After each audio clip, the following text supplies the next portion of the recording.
Nah kemudian ulama berdebat ahdatsu itu apa? So, ada yang itu bid'ah gitu, macam-macam.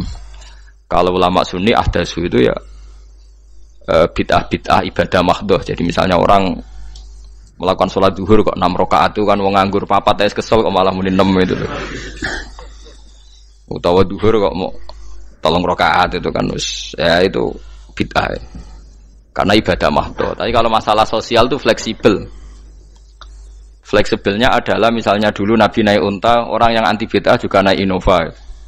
Padahal dulu naik unta. Orang-orang yang poligami itu ya tidak nunggu istri pertama mati. Padahal dulu Nabi poligami setelah Sayyidah Khadijah meninggal. Ya mereka baik-baik saja. Alasannya poligami sunnah Rasul. Padahal nak detailnya sunnah Rasul poligami setelah istri pertama meninggal. Jadi kayak Ruhin itu belum boleh. Istrinya kan masih hidup 2 dia.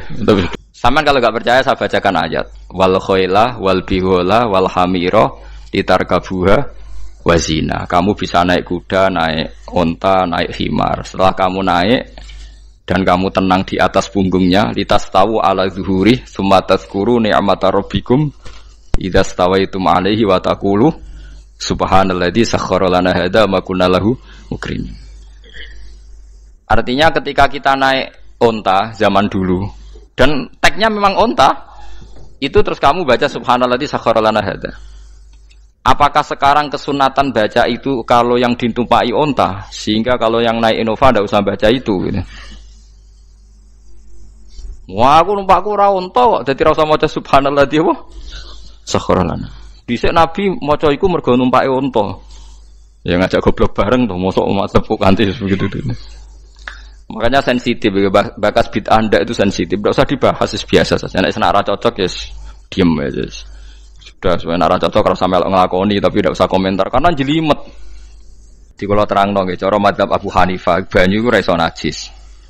Wis pokoke banyu iku nyucekno, dadi ora iso napa? Najis. Tapi kalau dalam mazhab Syafi'i itu air yang tidak sampai 2 kolah. 2 kolah niku ukuran 1/4 itu sekira-kira 1 meter persegi, berarti kiri kanan atas bawah itu napa 1 meter niku pun 2 napa kula niku nak cari Imam Syafi'i jika air sebelum 2 kula itu kena najis sedikit rubah atau tidak rubah najis nggih. Tapi kalau terlalu banyak meskipun kena macam-macam tidak napa tidak najis. Terus ila mata ghayyara kecuali yang rubah. Di misalnya ada limbah, ada kubangan besar gitu yang beribu-ribu liter, tapi kok warnanya sudah warna coklat, ya kayak tinja macam-macam itu dihukumin apa? Najis.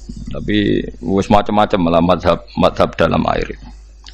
Tapi saya pastikan itu mazhab ulama. Saya pastikan itu mazhab ulama. Kalau teks hadisnya begini nih, monggo nak jenengan ape latihan ijtihad, kok menyesatkan ya ora apa-apa, sementing ini latihan. Jadi di Madinah, ini hadis di Musnad Ahmad. Di Madinah itu ada sumur, bukan sungai loh. Saya ulang lagi sumur, bukan sungai. Kalau sungai itu konotasinya kan luas, panjang, mengalir. Ini sumur, bener-bener apa? Sumur. Sumur, ya gedene sumur enggak sepiro. Nabi itu wudu di situ, terus diingatkan ya Rasulullah, itu sumur dulu zaman sebelum engkau datang, sebelum ada Islam di sini, dipakai pembuangan jifah batang anjing dan nyuwun sewu kotoran orang haid. Ya kotoran orang haid. Terus saat itu Nabi ngendikan al-ma' tahurun la yunajjisuhu syai'un. Kata Nabi yang namanya air itu menyucikan. Tidak pernah bisa kena najisnya. Al-ma' tahurun la yunajjisuhu syai'un.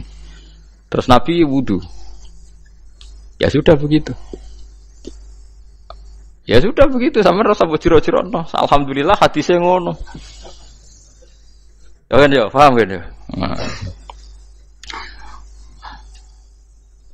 Mana nak sampean ditangleti.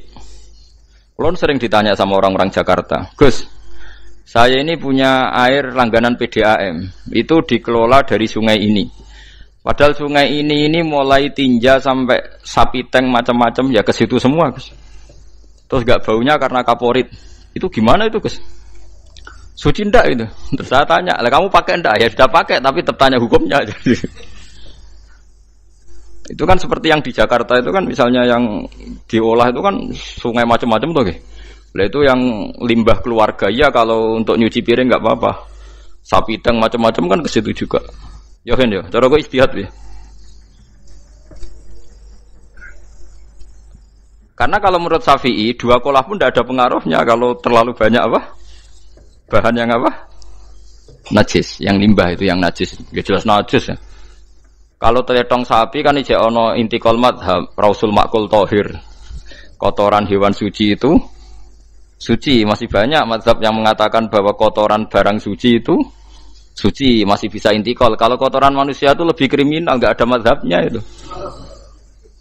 Jadi kotoran wedhus iku ono ulama sing darani suci, tapi nek kotoran ruhin gak ono. Nah, itu kan repot.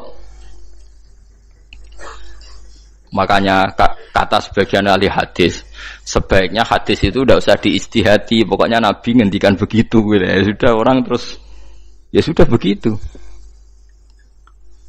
Paham gitu. Terus seperti di sini misalnya yang di sini Gajah Wong itu kan atasannya sana mulai kali Code kan wong macam-macam. Mulai wong buang kotor air besar, air kecil kan lewat semua. Macam-macam. Makanya masalah air itu pokoknya sifatnya air itu ma'an tahura, sifatnya air itu mensucikan. Mensucikan itu 2 dalam mazhab Syafi'i itu. Air dan tanah. Ya, air dan tanah. Terus sama Abu Hanifah ditambah 1. Ini kalau sampean coba tidak apa-apa, api. Makanya kalau ada boto, cara kene apa Mus? Boto ya. Boto bangunan wae. Boto. Itu kan kebanyakan kan kadang kan tipak buahan pletong itu kan ya. Terus dipakai boto. Dicampur-campur diulet-ulet. Terus dadi napa? Boto. Cara mazhab Syafi'i tetap najis, dipakai masjid tidak bisa karena sebagian bahannya dari apa? Najis. Cara mazhab Hanafi suci karena sudah dibakar. Karena api itu termasuk alat mensucikan. Alasannya Imam Abu Hanifah, orang yang fasik-fasik itu nanti disucikan pakai api neraka. Berarti api itu bagian dari alat mensucikan. Jadi misalnya Ruhin mau sholat dibakar, sholat suci itu. Karena api itu mensucikan. Buktinya orang-orang yang masuk neraka nanti sebelum masuk surga kalanya kan disucikan dengan api. Mana ada di neraka disucikan pakai air? Hanya kalau ada batu bata itu yang dipakai dari najis ya kemudian dibakar itu berarti cara mazhab Hanafi suci. Alhamdulillah itu. Jadi kita bikin masjid nyaman karena bahannya dianggap apa? Suci. Lewat apa? Lewat apa? Api tadi dia dibakar. Tapi yang ngeri ya. Nggih. Ben sampean ngerti mazhab gitu. Terus saya memang tak niati setiap saya ngaji entah 1 2 tak sisipkan hukum fikih karena fikih ini yang kita alami keseharian. Nggih, fikih ini yang kita alami napa? Keseharian. Makanya saya minta teks hadis tadi jangan rubah. Pokoknya ada sumur loh tidak sungai. Sumur itu kan airnya tenang, tidak ngalir. Nyatanya Rasulullah sudah dilapuri. Ini batang-batang anjing dan bekas orang-orang haid, kotoran haid itu dibuang di situ ya Rasulullah.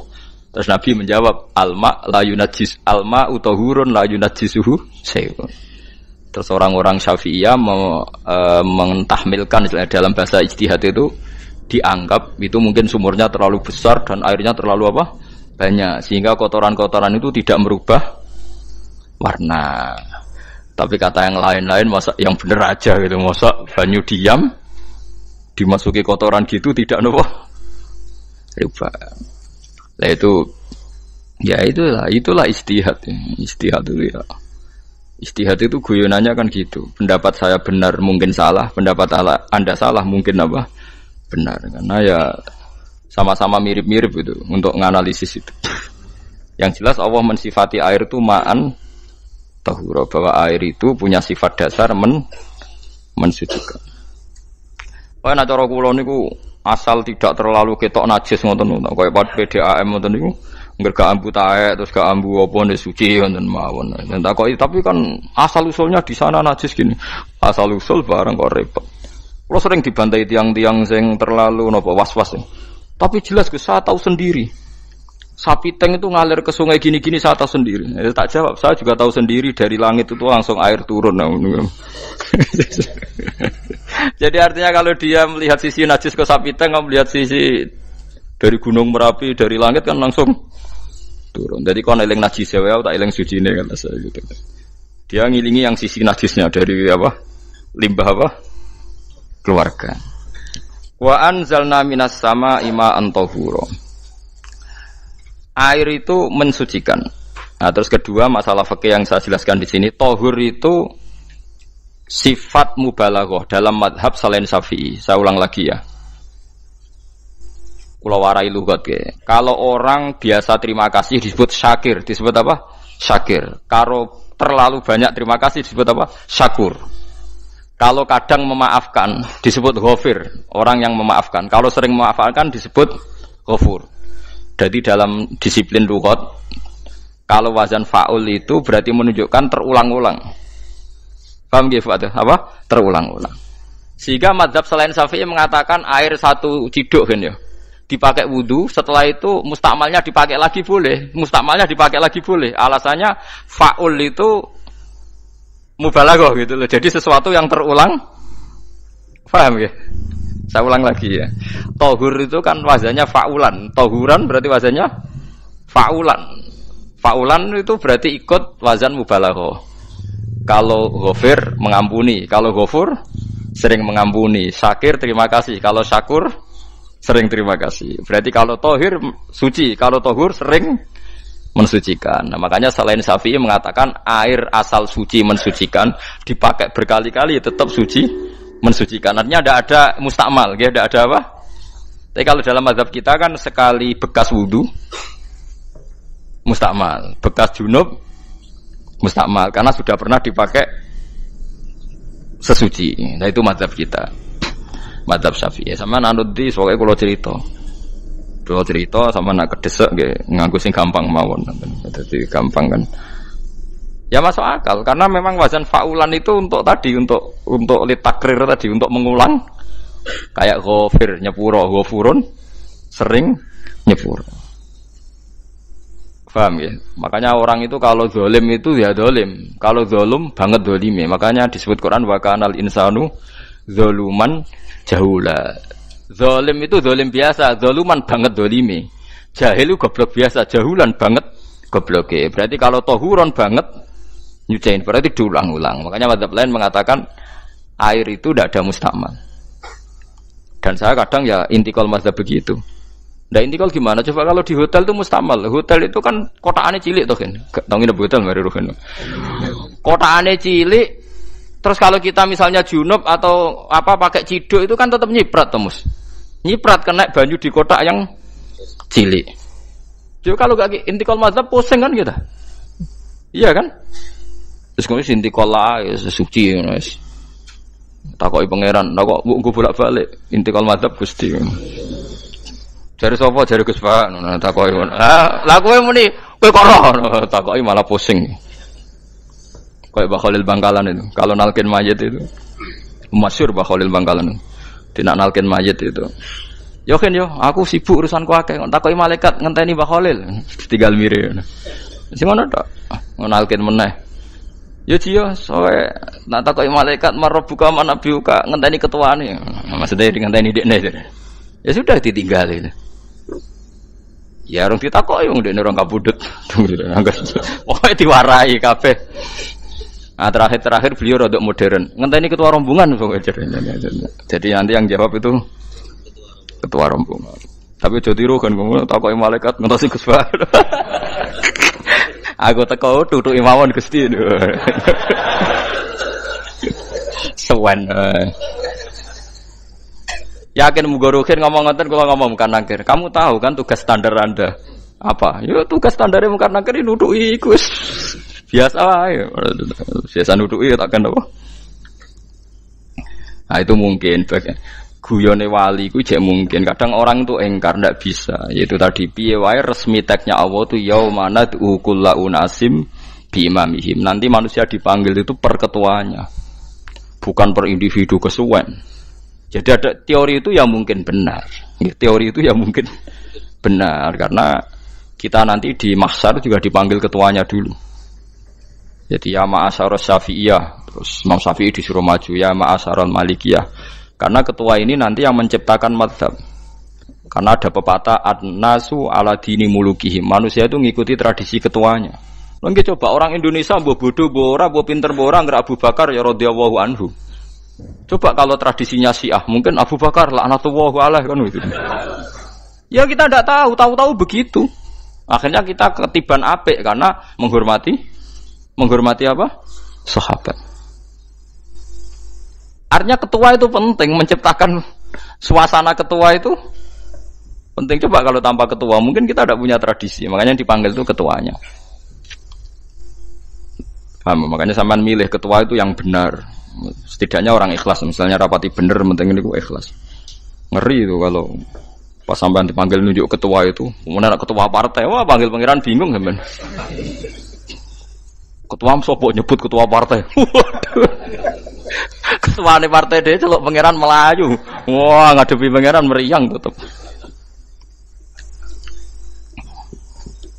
Paham ya? Jadi nanti sampean itu ditanya itu lewat nopo ketua. Terus ketua nanti itu ngecek ada nur yang dipakai alamat dia ngikutin ndak.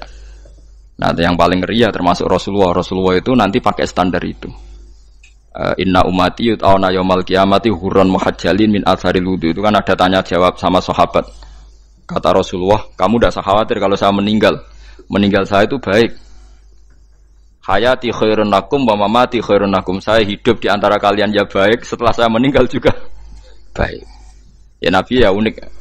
Amma hayati fali asunna lakum as-sunan. Kalau saya masih hidup berarti saya bisa meneladani kamu melakukan beberapa sunnah, beberapa tradisi.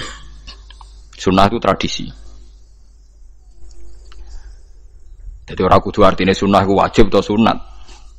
Buktinya di Quran ada sunnatallahil latif sunnatullah fil ladzina khalau min qabl. Jadi sunnahnya, tradisinya Allah menghukumi orang-orang dulu. Itu bisa orang benar, bisa orang tidak apa? Benar. Kata Nabi kalau saya masih hidup fali asunna lakum asunan, saya bisa mentradisikan kamu beberapa sunnah, bisa wajib, bisa sunnah. Wa amma wafati ya khairun lakum. Kalau saya sudah meninggal nanti juga bagus. Mergo aku nak SK pundhut jare Nabi aku jejer pangeran. Dadi nak roh kowe apik saya muji Allah, nak roh kowe elek langsung saya minta ampunan kepada Allah. Dan semua umatku nanti diampuni. Terus Nabi mulai menangis, tapi ada beberapa masalah. Ketika orang-orang itu ternyata umatku, mau saya ajak ke surga, kata Tuhan, kata Allah, innahum qad ahdatsu ba'dak. Mereka ini bikin aturan aneh-aneh setelah kamu Muhammad. Terus Pak aku suhkon ya sudah kalau gitu tak tinggal ke surga, tidak ikut masuk surga. Nah kemudian ulama berdebat ahdatsu itu apa? So, ada yang itu bid'ah gitu, macam-macam. Kalau ulama Sunni ahdatsu itu ya bid'ah ibadah mahdhah. Jadi misalnya orang melakukan sholat zuhur kok 6 rakaat itu kan wong nganggur papat es kesel kok malah muni 6 itu. Utawa zuhur kok mau 3 rakaat itu kan ya itu bid'ah. Karena ibadah mahdhah. Tapi kalau masalah sosial itu fleksibel. Fleksibelnya adalah misalnya dulu Nabi naik unta, orang yang anti bid'ah juga naik Innova. Padahal dulu naik unta. Orang-orang yang poligami itu ya tidak nunggu istri pertama mati. Padahal dulu Nabi poligami setelah Sayyidah Khadijah meninggal. Ya mereka baik-baik saja. Alasannya poligami sunnah Rasul. Padahal nak detailnya sunnah Rasul poligami setelah istri pertama meninggal. Jadi kayak Ruhin itu belum boleh. Istrinya kan masih hidup 2 dia.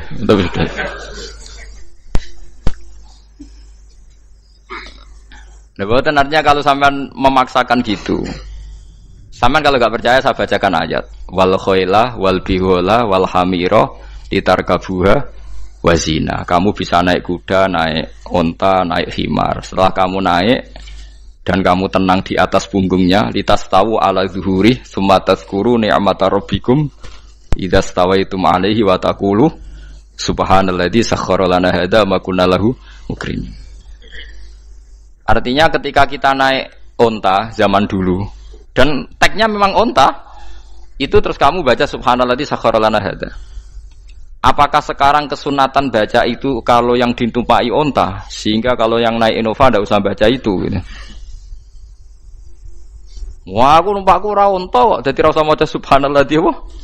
Sakharalana. Dhisik Nabi maca iku mergo numpake onta.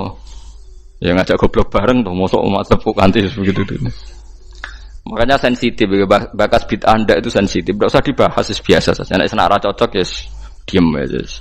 Sudah, senara cocok kalau sampai ngelakoni tapi tidak usah komentar karena jelimet. Saya pernah ditelepon orang, dimaki-maki. Orang Sidoarjo. Padahal orang Jawa Timur, ya aneh. Kan ada orang matur Rasulullah namanya Abdullah bin Amr. Ya Rasulullah, saya ini kuat puasa terus. Kata Nabi, jangan puasa 1 bulan 3 hari saja itu sama dengan 1 bulan penuh, karena 1 puasa sama dengan 10. Masih balelo terus termasuk menyangkut Quran. Ya Rasulullah, saya ini tiap hari khatam Quran, jangan 1 bulan sekali saja baru khatam. Enggak ya Rasulullah, saya ini ingin sering khataman. Ya sudah kalau gitu seminggu sekali sab'a layal. Saya lebih kuat ya Rasulullah, 3 hari. 3 hari saja khatam sekali. Iqra'hu fi salasin, kata Nabi. Ya Rasulullah, saya lebih kuat ketimbang itu. Tidak ada yang lebih baik ketimbang itu, kata Nabi. Kemudian orang itu anti semaan, karena semaan itu kan 1 hari khatam. Paham ya? Maksudnya hadis tadi yang di Bukhari dipakai dalil anti apa? Semaan, karena semaan itu 1 hari apa? Khatam. Lewat telepon pertama lewat santri saya, terus lama-lama lewat telepon. Saya tanya, kamu bacanya hadis kira-kira sama saya banyak mana? Kayaknya banyak jenengan. Terus saya tanya, betul Nabi menyuruh khatam tiap 3 hari? Ya. Betul Nabi nyuruh khatam tiap 1 bulan? Ya. Ya sudah, lakukan saja. Anda sering enggak khataman tiap 3 hari? Enggak pernah, setahun aja enggak mesti. Lah iya, kalau Nabi melarang baca Quran tiap hari kamu setuju, tapi Nabi nyuruh tiap hari khatam kamu tidak setuju. Enggak apa-apa, kamu anti semaan enggak apa-apa, tapi lakukan perintah Nabi tiap 3 hari khatam. Menang deh. Lah itu maksud saya. Anda tidak apa-apa milah-milah bid'ah sesuai versi Anda, pemahaman Anda, tapi yang fair. Kalau Anda anti semaan ya harus tiap 3 hari khatam, karena dawuh Nabi iqra'hu fi kulli salasin. Enggak juga kan, mereka juga orang yang enggak jarang baca. Jarang baca apa? Lah itu enggak fairnya di situ. Makanya dia biasa mawon. Cuman semaan hafal Quran wis semaan. Nah hafal Quran ya wiridan, malah lucu to hafal Quran kok semaan. Ya yes, ngono ae hafal ya nyemak kan, kok kesel ya mulai. Jadi bang nyemak sampai gremeng. Bariku mangan entek akeh kan malah lucu. Wong nyemak yo do kurang ajar. Jajal kok nyemak ki delok ngarep mbek guri tok, gres kebar ya wis. Aku serah kelakuane wong nyemak. Kan dekne ra hafal kan ya. Biasane nyegat guri to. Kok agar gurine kembar pojok ya. Wis. Kok agar gurine pojok kembar. Ya sing semaan akhire pinter sing maca kembar gurine. Paham gitu, terus pau gitu, tohuron gitu, tak latih memahami Quran secara luwat. Quran bagaimanapun bilisanin arabiyim mubin. Ada ulama yang berpendapat tohir itu dimubalaghahkan tohur, seperti ghafur, syakir, syakur. Sebab itu menurut mazhab ini tidak ada air apa mustakmal. Tapi kita biasa mazhab Syafi'iyah apa? Ada apa? Ada mustakmal. Itu masalah-masalah ijtihadiyah, masalah-masalah ijtihadiyah. Kalau masalah ijtihadiyah tadi pendapat saya benar mungkin salah, pendapat Anda salah tapi ya mungkin benar itu. Wa anzalna minas sama ma'an tahura, mutahhiron tegese banyu iku sing nyucekno. Linuhya supaya maringi urip ingsun. Bihi sebab anane banyu baldatan ing daerah maitan kang mati. Jadi istilah resmine pangeran yo, aku nak nguripno bumi iku yo nganggo lantaran banyu. Dadi aja mbok soal pangeran kok butuh lantaran. Waduh repot. Mung Qur'ane pangeran dhewe istilahno aku nak nguripno bumi lewat lantaran banyu. Ya rasa mbok jurok-jurokno. Pangeran kok butuh lantaran. Lah lantaran lah yo iso, tapi nek Allah nganggo lantaran yo oleh, yo aja terus Allah kok nganggo wasilah. Wah yo malah kacau. Ora usah ngono-ngono, ora usah mikir. Pokoke Qur'an diwaca ora usah dipikir, mpun wonten iman wonten mawon kok repot. Iman kok napa? Kok repot. Linuh ya supaya ngurip-ngurip sapa ingsun bi sebab banyu. Baldatan ing negara atau daerah maitan kang mati. Jadi sampean jangan mengatakan kalau Allah untuk menghidupkan bumi butuh air, ya keliru. Allah itu tidak butuh apa-apa, nggih. Allah itu tidak butuh apa-apa. Tapi kalau Allah punya sunnah, punya adat menghidupkan bumi itu pakai air, ya Allah jangan kamu atur. Wong kira pangeran kok ngatur. Itu kan ada cerita di kitab-kitab itu, termasuk di Ihya itu. Nabi Musa itu sok dekat Allah. Jadi enggak mau mimik obat. Membuktikan bahwa Allah itu tidak butuh wasilah. Aqaqir itu maknanya obat-obatan yang dari herbal, itu bahasa Arabnya apa? Al-aqaqir. Dia setiap konsultasi sama dokter disuruh minum herbal itu. Enggak mau dia. Enggak, saya akan disembuhkan Allah langsung, enggak usah lewat obat apa herbal katanya. Tiap dokter ditanya jawabannya sama. Oh, dokter goblok. Kamu belum tahu ya kalau Allah itu tidak butuh wasilah. Malah marah-marah dia tuh. Akhirnya dia konsultasi langsung ke Tuhan. Apa betul ya Allah saya butuh minum aqaqir? Terus lah kata dokter gimana? Karena herbal itu fungsinya gini-gini.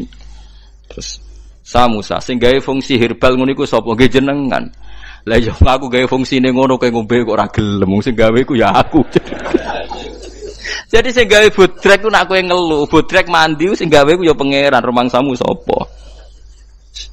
Sing gawe ruhe nak bar kelon lega ya pangeran. Mangsamu sapa? Umane bojone ayu kan. Ah, sing wis pangeran ora usah aku isin gengsi, ora usah ngono. Lha muni elek dibanding bojone ning swarga, nek ning donya ya ayu, nguruhin ya diselera kok udarane. Paham gitu. Terus itu masalah yang enggak akan selesai ila yaumil qiyamah. Jadi ada cara pandang langsung Allah itu ya bisa. Tapi misalnya ada sunnatullah ya jangan kamu tentang, termasuk Nabi Musa akhirnya Nabi Musa mau minum, setelah minum sembuh. Terus ketika sembuh diberitahu Allah, memangnya kenapa kalau minum obat itu? Obat itu ada khasiatnya yang bikin juga Allah. Kok kamu hindari itu alasannya apa? Wong yang bikin juga Allah. Makanya kalau kamu percaya wasilah, kalau terpaksa percaya, kamu harus yakin bahwa nomor satu adalah Allah Subhanahu wa Ta'ala. Kalau kamu takut orang itu syirik, ya gak apa-apa, kamu lawan, harus kamu lawan. Memang selera kamu begitu. Kamu harus tidak usah ikut pakai, wong kamu khawatir, tidak apa-apa. Jadi sing khawatir sih, kira usah nganggu ali-ali, ora usah nganggu ake. Tapi sing seneng dagangan, yo nganggu. Ora usah jimat-jimatan, ini niati napa booming ngoten mawon niati dak. Kulo nu diake larang sedurunge rame-rame ake. Barang ake rame terus mboten kula nggo, wah darani murah repot. Nggih kula mboten sombong. Dulu akeknya bapak itu zaman Bapak Sugeng tuh pernah ditawar ditukar mobil. Zaman itu mobilnya seharga 60 juta. Dan itu wasiat bapak untuk saya. Saudara saya sepakat itu untuk saya. Dulu kadang-kadang tak pakai. Setelah akek booming terus dikira ini yang gelondongan berapa kilo. 25.000 muruah camah cara Jawa camah tidak pernah tak pakai. Saya yakin ikut turun itu aki-aki yang mahal itu karena dikira yang produk ya yang masal itu yang itu. Paham gitu terus sampean biar tahu duduk perkara ini. Jadi tohur ya tohuron itu sifat mubalaghah. Tapi kalau dalam mazhab Syafi'i tohur itu ismul alat. Jadi tidak maknanya mengulang-ulang sehingga Imam Syafi'i tidak membolehkan wudu pakai air apa? Mustamal. Lah menurut hadis kayaknya benar Imam Syafi'i secara lahir. Karena Nabi ngendikan sisa air wudu itu membawa dosa Anda. Kata Nabi, jika seseorang wudu maka kotorannya keluar dari ajfan, dari pelapuk mata, dari apa sampai keluar dari mimbaini adzofiri, sampai keluar dari bawah-bawah apa? Kuku. Sehingga kalau air ini sudah membawa kotoran dosa Anda, berarti air ini kan sudah menjadi air kotor. Andai kan Anda mukasyafah, maka air ini sudah penuh dengan kotoran. Nggak mungkin air yang sudah penuh kotoran dipakai wudu lagi. Itu cara berpikir Imam Syafi'i. Ya sampean ikut mana ya? Ya gampang kan kalau keadaan normal ya ikut Syafi'i, kalau air banyak, kalau tidak normal ya ikut mazhab yang lain. Kan gampang. Gitu aja kok repot tuh. Ya itu pentingnya orang ngaji ya di situ tuh harus banyak pilihan. HP kartune loro masa madzhab musitok. Nah, itu kan gitu. Ya pokoknya gitu. Kalau yang percaya wasilah ya pakai istilah pangeran linuhyabi baldatam maita, ada kata bihi. Allah menghidupkan bumi itu dengan pelantaraan air. Padahal Allah tidak butuh perantaraan. Tapi yang anti ya nggak apa-apa. Memang yang percaya wasilah itu ya bahaya juga. Yes, pokoknya yes. Sudah pakai 2 kartu apa susahnya tuh? Ya nggak apa-apa. Asal ada ilmunya. Ya tidak karena emosi. Memang ada apa? Ada ilmunya. Linuh ya bihi baldatam maita. Wanus qiyahu. Lan nyirami ingsun yastawi podo baldatam maita bitakfif lan takfif maita. Maksudnya buatan mayita tapi napa? Maita. Yastawi podo fi ing dalam dawa maita napa al mudzakkar muannas lan muannas. Zakkarahu mudzakkarna sapa wa ta'ala hu ing dawa maitan bi tibaril makani kelawan diitung tempat. Maksudnya maitan wanus qiyahu meniku masalah nahwu lan nyiramno ingsun hu ing banyu ilma ategese banyu mimma sing perkara kholakna kang wis gawe ingsun gawe siraman an aman ing pira-pira raja kaya kewan ibilan tegese unta wa bakaronan sapi wa namanan wedhus wa anasi lan pira-pira manusa kafiron kang akeh. Iki unike Quran, kadang kewan mbek manusa iku dibakas dhisik kewane. Engko nek ndelok dosa mbek ora ya apik kewan. Tapi nek ndelok diakal mbek ora ya apik manusa, tapi nek didelok manusa mbek kewan niku dosa ndi? Dosa manusa. Mulane nek salat istisqa iku kesunatane gawa kewan. Lho nggih tenan mboten guyon, sampean delok kabeh kitab fikih nek salat istisqa kesunatane iku wong kon gawa apa? Kewan. Tapi aja kethek lho ya. Contone ngono iku ya kaya wedhus sapi, ngotos koyo gethek ula bulus wah, malaikate bingung wah. Maksudnya kewan tapi aja bulus, kethek ula. Mulane teng daerah mriku, teng daerah sarang nate kekeringan. Bareng kekeringan tiang salat istiqo ono sing go sapi, go wedhus, delalah bar salat istiqo iku udan. Tapi kula seneng mbek kiai ini, pas udan kiai ini ngendikan itu. Kowe aja GR nak udane krana kuwi ya krana sapi mbek wedhus iku. Mergo ora duwe dosa, mergo ora duwe apa? Dosa. Lah ya itu agama. Agama itu kita ta'abudi. Wong kita jare makhluk paling terhormat. Tapi nyatane nak istisqa butuh bantuan kewan. Itu kesunatan istisqa ngoten to. Tem mriki ngoten mboten. Do nuntun wedhus to. Napa? Mboten sing tek teng kitab-kitab Pak Sami to. Kan go kewan kan? Ya, tapi ya soal kewan mau iso mbayakno. Wah, lah nek wong pasar ngasem mbok gowo mulai ular kobra macam-macam malah repot. Ndak ini menunjukkan nggih karena manusia iku akeh dosane. Mulane jemben teng ora-ora mahsyar iku manusa ora kepengin apa kewan ora kepengin dadi manusa tapi manusa kepengin dadi kewan. Makanya nanti ketika ngadepi hisab gak kuat wa yaqulul kafiru ya laitani kuntu napa turaba. Maksudnya kuntu turaba ya Allah saya jadikan kewan sing di akhir segalanya didhawuhi Allah kuni turaban. Kamu sekarang cukup jadi turab. Intine manusa sampeyan teng ora-ora masaru bayangno kaya kewan sing akhir hayate mau didadekno napa lemah. Nah, kadang-kadang manusa itu dalam siklus ini apik kewan malah didhisikno mimma khalaqna napa an-aman riyen ya. Kalau dilihat dari dosa ndaknya, kalau dilihat dari manusia makhluk terhormat macam-macam ya apik manusia. Wa anasiya lan pira-pira manusa kasiron kang akeh. Jamu insan ente lafat anasi jamu lafat insan. Wa suhu te asline lafat insan iku anasinu. Fa udilat moko digenti apa anunun digenti ya ning ya. Wa timat lan dene sopno fiha ing dalem ya apa enggang dalem ya apa al ya'u ya. Maksudnya ya sing sangka nun diidghamno be ya asli. Au jamu insin te jamu lafat insin. Walaqad tasarrafna lan teman-teman molak-malik ingsun to mutar-muter ingsun. Hu ing ma'il ma'atik sebanyo bainahum antarane wong akeh liat zakaru supaya gelem eling sapa ngakeh. Asluhu ya tadzakaru. Niki kok usum nahwu le ultimat gamno apa ata uta fi dzalik ing dalam dal wa fi qiraatin liat kuru bi sukuni dzal wa dhammil kaf. Liat kuru nikmat Allah ing nikmate Allah taala bihi klan ma fa aba mongko moh sapa aksarun nasi sapa akeh manusa moh ila kufuron kecuali mungkiri ning nikmat juhudan tegese mungkiri ning nikmat ngingkari ning nikmati maring nikmat haitsu qalu sekirane ngucap sapa ngakeh mutirna binau ikada mutirna den kei udan kita binau ikada sebab posisi perbintangan iki supaya kula warai iki sampeyan nak ketemu Allah ben selamat niku kula jamin lah nak ilmu kula ni orisinil Allah niku gada adat gada sunnah lah dalam bahasa Quran niku perkara iku ana alamate. Dadi misale ana mendung alamate napa udan. Terus Allah niku nggih damel sistem. Salih waladzi ja'ala syamsa diya awal qamara nura wa qaddarahu manazila li ta'lamu adadas sinina wal hisab. Sehingga di sistem itu kita tahu musim hujan itu misalnya musim ini. Kalau musim kemarau ini posisi bintang pas di sini. Sehingga wong Jawa sing goblok lah roh iki musim hujan iki musim kemarau. Kalau ahli hisab, ahli astronomi ngerti kalau matahari di sini berarti musim ini, kalau matahari di sini musim ini. Begitu juga musim panas, musim gugur macam-macam.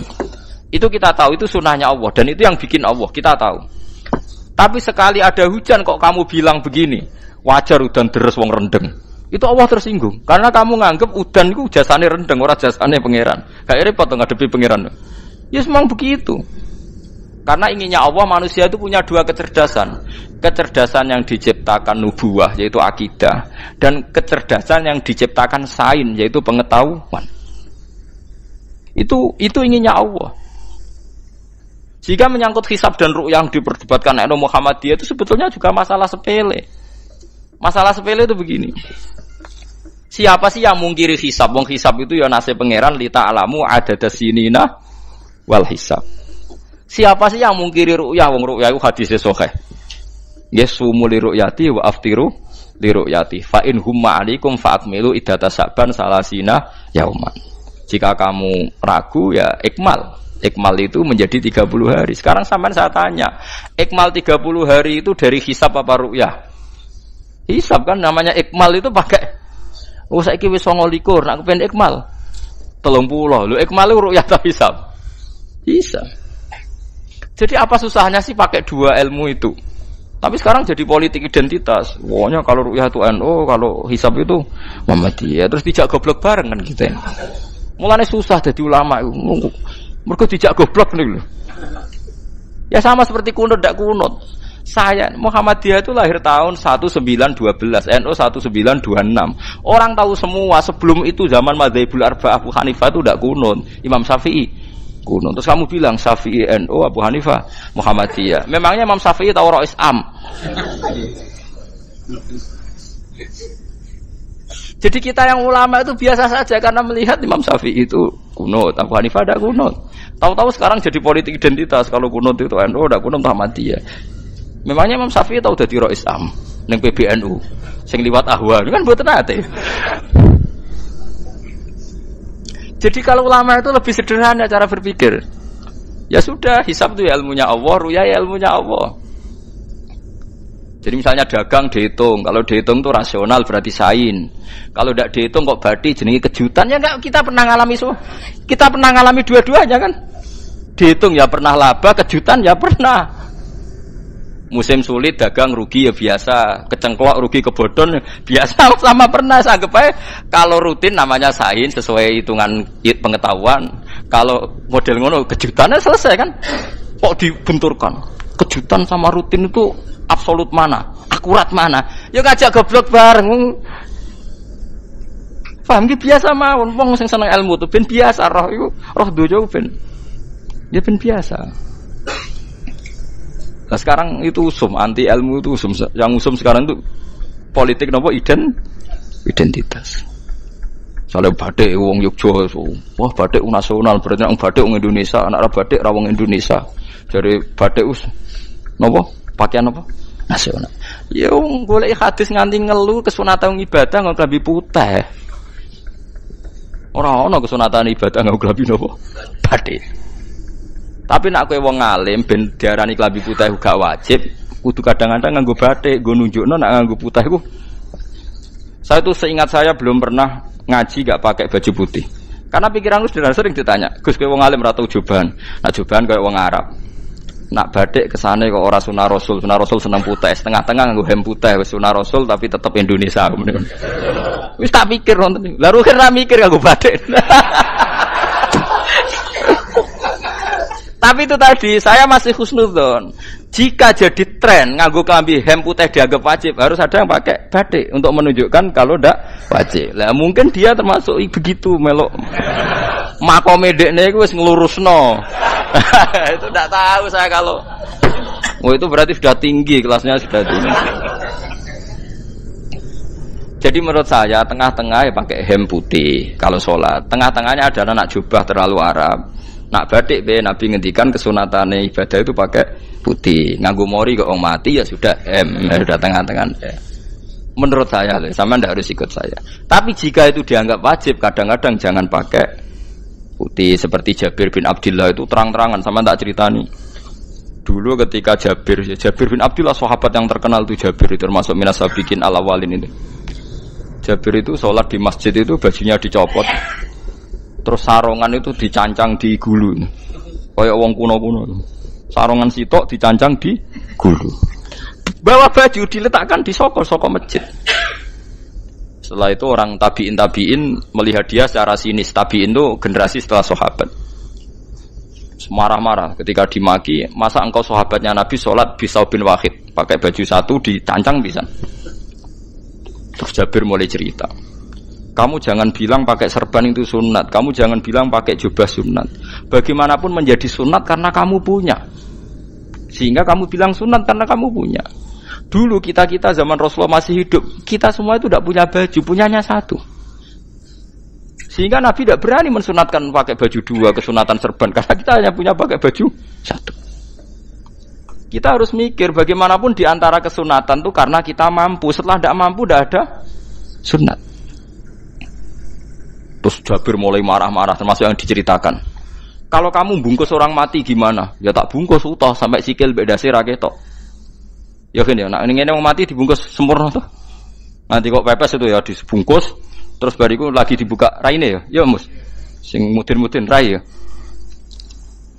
Terus Jabir cerita, cara kowe wajib ta ora jare Jabir? Nggih wajib. Ya wajib mergo iso. Terus dia cerita, dulu Sayyid Hamzah, dulu bapak saya Abdullah Jabir bin Abdullah. Itu saking enggak adanya baju. Itu nak ditutup sirahe mbek sarong, mboten kafan. Iku ketok sikile. Nak ditutup sikile ketok sirahe. Akhire do matur Kanjeng Nabi kon nutupi sirah waj'al ala rijlihi shay'an min idkhirin. Akhire sing sikile ditutup suket. Saking gak anane baju. Kowe saiki Islam wis jaya kecangkeman sithik-sithik muni sunat wis dimaki-maki mbek Jabir. Wis meneng jar. Terus terakhir ngendikan ngene, aku nglakoni iki liyaronil ahmak misluk, pancen tak jarak aku salat ngene iki bento-bento kowe ben roh. Nak dhisik sejarah Islam ngene iki aja. Liyaroni al ahmak misluk, ahmak ku bento sing level tinggi, medium men. Itu ulama betul ya begitu. Saiki wong Islam jog tuku kurma gampang, sithik-sithik buka kurma, sunah Rasul mergo nganggo kurma. Ya perkarane ke kelar tuku, zaman kene Gunung Kidul melarat nganggo apa? Aneh-aneh iku. Makanya di fikih jelas, nek iso kurma, nek iso asal manis, nek iso asal gak nyolong titik wis. Kok cek repote hukum. Bagaimanapun kowe kecangkeman muni sunan mergo mampu. Zaman kira mampu orang muni ngono padahal hukum iku dhisik-dhisik. Hukum itu baru apa sudah kemarin-kemarin? Wis meneng ae. Kula ge sering, ngger kula kan kiai, ngger poso sering sowan kathah. Kadang sing sowan luwih mlete timbang kula. Gus kurma Gus, nggo apa? Nggih sunat Gus. Ah sunah mbahmu pangan kowe. Oh kiai mbok warai ra sopan. Aku nak buka aku degan amne. Aneh-aneh ya amne. Namun di sunah dhewe ae ora usah kecangkeman. Lagi buka kurma pirang tahun? Lebih kali tahun Gus. Umur piro? 40 Gus. 38 tahun gak anggo sunah lagi 2 tahun gegere gak karuan. Biasa saja. Dulu Nabi itu ya biasa. Nabi kalau zaman ngendikan yang ngeper sampai 4 kali. Kalau gak mampu ini, kalau gak mampu ini. Nabi kalau ngendikan ya gitu sampai diulang-ulang. Karena Nabi tahu tidak semua umatnya gampang mendapatkan itu. Misalnya kafaroh puasa 2 bulan nuntut. Kalau tidak bisa ngasih makan orang miskin sekian. Kalau tidak bisa gini sampai habis.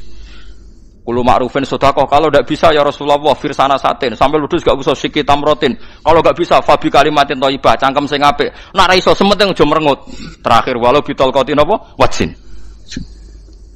Itu lama mewarisi sekian kebaikan yang diajarkan Nabi, ndak terus dipatenkan satu ngel-ngel wong akeh. Kuwi apa ngekek kurma kok khutbah bareng sumpah. Wes pangan dhewe entekno. Ya ana sing sabar, wis kula tobat Gus mun mboten ngomong-ngomong ngono ya. Ya biasa saja kalau ingin sunah biasa saja. Dawe Nabi wal qasda tabluhu. Kamu itu yang biasa saja. Biasa itu ya standar saja. Ya biasa. Jadi Nabi dulu kalau melakukan sunnah itu biasa. Sunnatun sanaha Rasulullah sallallahu alaihi wasallam. Ini sunnah yang dilakukan Nabi. Tapi di luar yang azimah. Azimah itu yang wajib atau fardhu ain itu sahabat biasa. Karena bagaimanapun kita bisa begini karena mampu. Seperti Jabir tadi, orang bisa sholat pakai serban, pakai jubah karena mampu. Zaman Nabi awal Islam. Sama lihat Bilal, ada nak belodor gitu tuh. Sama lihat film Umar atau film-film Bilal. Itu memang nyata dulu itu la yajidu ahaduna illa thawban wahidan. Ndak ada yang kecuali punya baju apa? Sama dulu film-film, mulai versi seneng kitab sampai versi film itu sama. Bilal nak adzan ya blodor. Ora adzan jeblodor gak sopan. Oh memang ya duwene klambi mok sitok iku. Adlok ceritane Sa'labah, bar salat salam langsung melayu. Berkali-kali yang bersalam melayu. Jebule apa genta kayak ya salah bang bersolat orang witir melayu kenapa saja takoki ya Rasulullah, takoki Nabi. Salah bah kata sahabat-sahabat kowe nak salat bar mulai langsung melayu. Ya Rasulullah, kami kula namung setunggal, istri saya di rumah aja utuh. Iku saking tidak adanya baju. Nah, saiki nang sunatno kon. Ya begitu. Makanya ketika Sayyidina Umar idza ausa Allah fa ausiu. Nanti kalau sudah jembar ya jembar. Nak lagi ruwet ya ruwet. Dia sudah biasa saja. Paham ya? Jadi kalau suwun misalnya malah yudroku kullu, la yudroku nopo kullu. Kalau tidak bisa semua jangan sama sekali. Jadi misalnya kita tidak bisa jubahan, tidak bisa serbanan mergo ora wong Arab. Supaya saya ndak keriting jubahan kok tonggo ya guyu. Paham ya? Wah aneh ngono. Kemudian nek ora kaji kok jubahan malah digugat wong akeh. Ya sudah pakai hem putih saja. Yang penting dua semangat sunnah putihnya misalnya. Ya tengah-tengah gitu. Tapi kalau kira-kira dianggap wajib ya kan ganti batik kayak Ruhin itu. Itu makomnya sudah itu tadi sudah tinggi sekali. Ya Nabi itu kan misalnya Nabi nyifati rambut yang baik itu yang lurus ngombak gitu. Sifatnya Dajjal itu keriting. Tapi yang keriting ya enggak apa-apa. Bukan berarti wah keriting mirip Dajjal janda gitu. Ya itu kan Allah menunjukkan kekuasaan. Nanti kalau Allah bikin lurus semua dikira gak mampu bikin yang keriting, ya sudah dibikinlah yang keriting. Ya sudah gitu biasa saja buatan berlebihan. Paham gitu. Jadi Nabi itu kalau ngendikan seingat saya ini hafal banyak hadis. Kalau ngendikan tuh sampai berkali-kali. Itu tadi mulai kalau sedekah pakai ini, kalau ndak mau sampai mulai firsana satin sambil wedhus ijek larang walau bisik kitamro separone kurma masih kadang ndak mampu fabi kalimatin thayyibah enggak mampu lagi ya soalnya tasaddaku walau bitol qoti wajin sedekahlah meskipun dengan ceria. Itu sirinya kenapa saya ngaji guyon karena paling ndak ceria itu happy. Coba kalau saya ngaji merengut meneng terus ketok nyesal terus sing ngaji kan mikir, Gus bak kurang apa? Kita ngaji ku ana sing kurang. Oh, terus sing kedonya nafsir wah paling kurang sangune. Wah jadi repot. Mulane kula ngeten wis tak pikir, memang sampun tak pikir. Guyon kula mek sampean nangis mbon ndi ganjaran akeh ndi. Mergo guyon kula bi ilmen nangis sampean mikir utang. Jadi terakhir sedekah talqati wajhin, wajah yang ceria, yang happy. Kowe iki happy kan yo seneng, paling gak mikir nasibe kan. Kiai iku happy benes. Jajal misale kiai kok rogen sumpeng. Maca kukar kukur, bariku angop. Bariku kukur meneh. Kan wong mikir. Wae tanggale bayar opo piye kredite. Waduh. Apa wayahe ditarik sepeda motor kan orang terus menafsirkan macam-macam. Sing elek sing wong alim le nafsiri paling terkipe ra iso. Wah, paling elek. Ya nak wong alim kan ana ukur-ukur mesti nak sing suudon kan paling macane bingung terkipe ngono. Ya macam-macam lah sesuai asumsi napa. Jadi kula suwun lah sama nak dadi kiai nak ra iso sedekah macamnya terakhir ceria. Mergo Nabi ngendikane terakhir tasaddaku walau bitol qoti wajhin. Bersedekahlah meskipun dengan keceriaan napa muka atau wajah. Namun kalau itu Nabi diulang-ulang. Jadi kalau ngendikan tuh diulang-ulang. Sekarang tuh orang mau mendorong sunnah Rasul itu satu. Ya berat bagi yang nggak bisa melakukan itu apa? Yang nggak bisa melakukan itu apa? Berat. Jadi dibacalah hadis itu dibaca utuh. Ya bukan kita apa ya mau sekolah kepingine kabeh umat Nabi itu happy. Mergo selama itu tidak maksiat berarti anut ajaran Kanjeng Nabi Muhammad sallallahu alaihi wasallam. Ma khuyira Rasulullah baina amrayni ilakhtara aisaruhuma malam yakun isman. Rasulullah itu tidak pernah disuruh milih dua hal yang berbeda kecuali milih yang paling gampang. Asal itu tidak barang dosa. Itu hadis muttafaq alaih. Ma khuyira Rasulullah baina amrayni ilakhtara napa aisaruhuma malam yakun napa isman. Jadi Nabi itu tidak disuruh milih dua hal, mesti milih yang paling gampang asal tidak nopo dosa. Makanya Nabi kalau ditanya, ya Rasulullah sampai nanti tawaf pakai unta apa ndak? Kesel ndi? Nggih kesel melaku, ya naik unta saja. Makanya Nabi kalau tawaf dulu pakai apa? Unta. Terus saiki mulane Arab Saudi PG MRT mergo dhisik Nabi unta terus saiki nganggo napa? Kereta lingkar. Sekarang baru diperdebatkan. Cek kurang ajar itu sebenarnya no tamu spesial, misalnya pejabat negara sebenarnya atau tawaf numpak kereta muter. Diarani rasah dhisik Nabi numpak unta, diarani sah cek kurang ajar ning dhuwur. Terus sampai angop-angop terus tawaf. Sampeyan muni sah ta ora ya, jujur. Muni rasah Nabi dhisik tawaf. Ngagem unta muni sah kok kurang ajar. Wah, misalnya numpak kereta asenan anggap sithik-sithik sebeng 7. Kurang ajar juga. Saat ini lebih diperdebatkan, tapi ya mbok wis bakas ngono ben ngerti hukum sampean ben ro anak kiai ku bingung, ulama yo mikir hukum. Iku ketok ceria kula, sampean ora bingung ora ceria. Fa aba mongko mo sapa aksarun nasi sapa akeh manusa mo ila kufuron kecuali ngafirin nikmate Allah juhudan tegese ingkar li nikmati maring nikmat haitsu qalu sekirane ngucap sapa kufar mutir nabi nawi kada mutir nadien kaeringi udan kita binawi kada sebab posisi bintang sing ngene iki walau syi'na la ba'atsna fi kulli qaryatin nadhira walau syi'na umpama ngersakno ingsun Allah la ba'atsna yektine nugasno ingsun utawa ngutus ingsun fi kulli qaryatin ing dalam saben-saben daerah desa nadhiron ing wong sing ngelingno umpama wong ngersakno kabeh desa yo nabi, tapi kok kakek nabi malah repot kan. Yukhawifu kang ngekeki peringatan sapa nabi ahlah ing penduduk Korea. Walakin ba'asnaka tetapi ning ngutus ingsun ka ing sira Muhammad ila ahli qura maring kabeh penduduk kuliah sekabehane ahli qura nadhiron khalidati nadhir khalidati nabi liya'zuma supaya gedhe apa ajuka ganjaran sira. Tapi kabeh nabi niku nggih pokoke Allah mampu mawon tiap desa dikai nabi, tapi Allah ndak melakukan itu, cukup nabi sitok. Terus kabeh ya kau nanut Nabi Muhammad sallallahu alaihi wasallam. Mulane ana guyonan wong Arab mek wong Jawa apik endi? Apik wong Jawa aja. Ke wong Arab iku cara obat iku dosis tinggi, mulane dikirimi Nabi.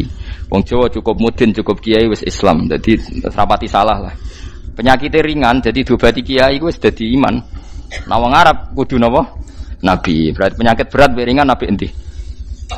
Apik ringan, lan jare kiai Jawa kita apik wong Jawa kus wong Arab. Mergo ora butuh napa? Nabi, berarti dosisnya kan kecil ya, rendah. Sauni-uni wis. Wong bingung, ngono kok omongane wong napa? Bingung. Lha opo nganalisis ngono barang. Ya wong nganggur iku repot terus. Fala tutik mongko aja nurut sira al kafirina ing pira-pira wong kafir fi hawahum ing dalam hawa nafsune kafirin. Dadi aja anut wong kafir ning menyangkut hawa nafsu.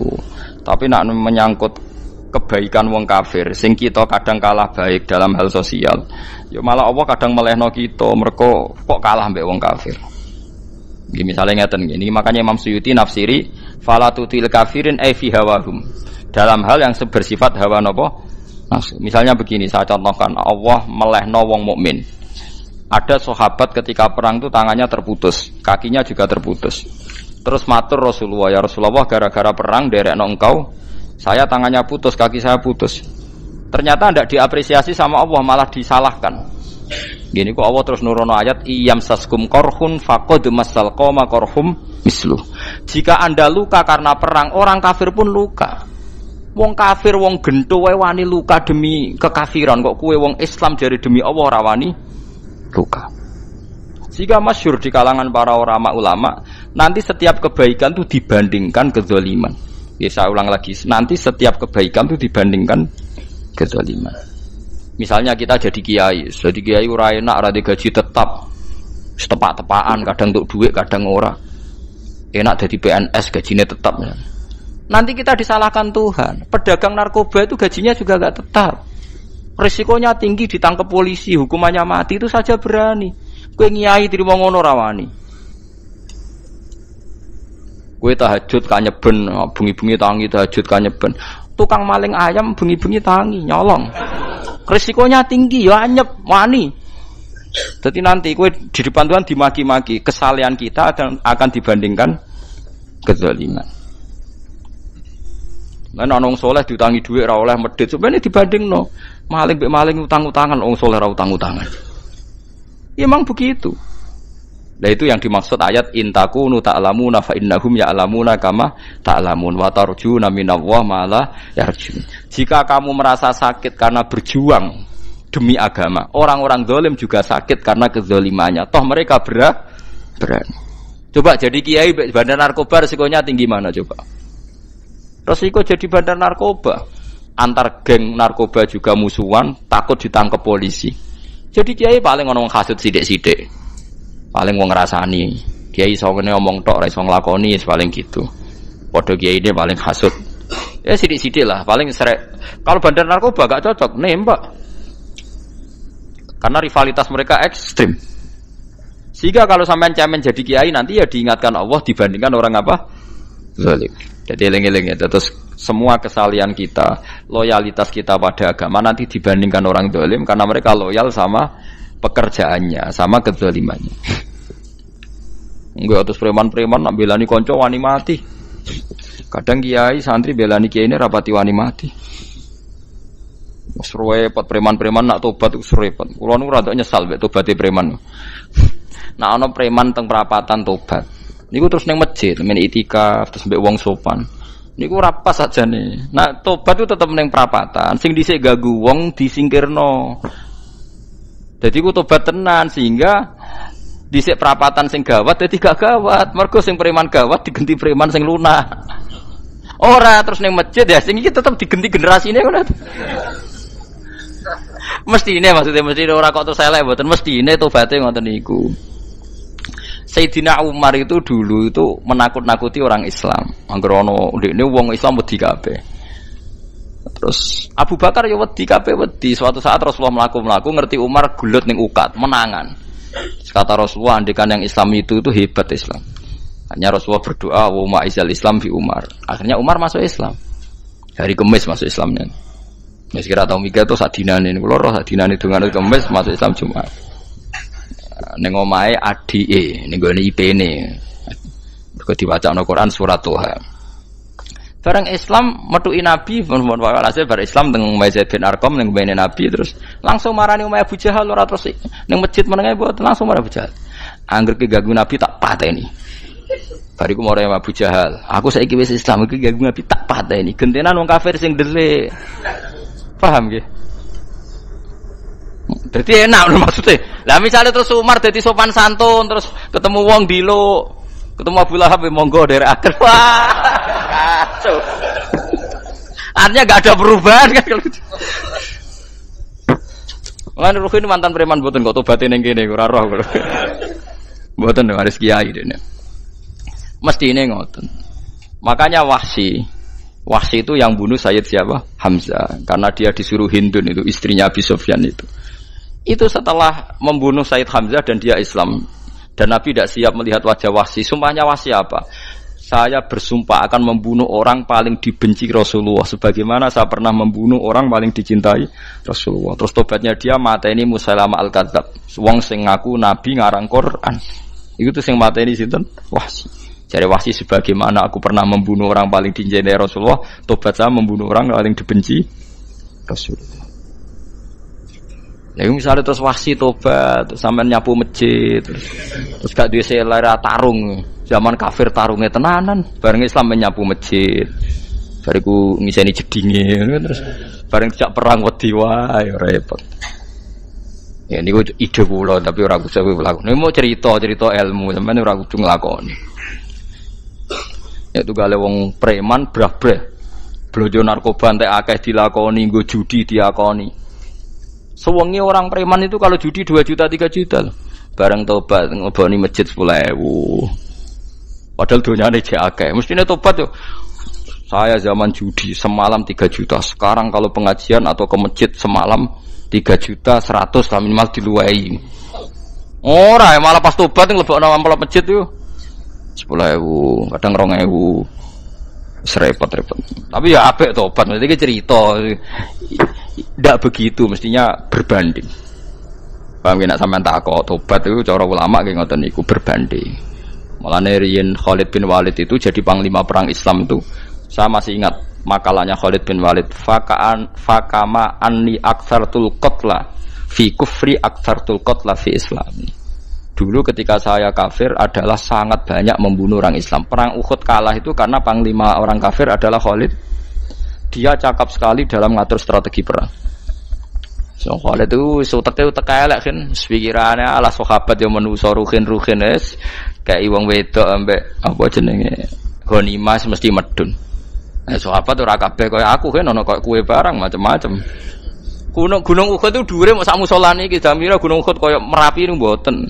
Nah kalau Merapi amanah ning dhuwur tetep ra kenek, meleyang to. Jadi Gunung Uhud itu dhuwure sak musolane mbok dhuwur pundi. Wong kula nate mriko bolak-balik kan nggak bisa nek urung tahu. Kula kaya wong India dadi melok itikaf teng gunung lho. Uhud. Mbok piye dalile mbok apa ya ora roh.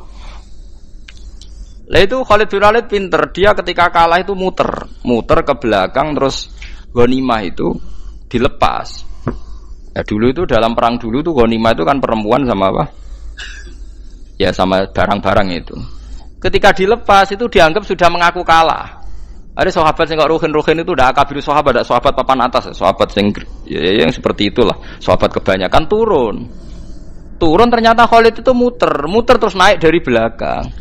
Pas sahabat turun, dia naik dari apa? Yo penak karek mana iko dhuwur, itu akhirnya kalah. Itu ya gara-gara strategi nih Khalid bin Walid.